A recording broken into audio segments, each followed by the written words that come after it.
Catch the culprits at all cost. Prime Minister responds after 8-year-old abducted girl found with her throat slashed dies at hospital.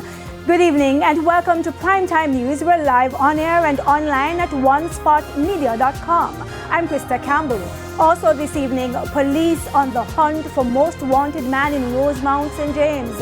Vendors at St. James Market call for local government ministers' intervention to fix flooding issues at the facility. And 2 parishes declare readiness for hurricane season. There's also sports and weather in this newscast, but stay tuned. I'll have the news in detail after this break.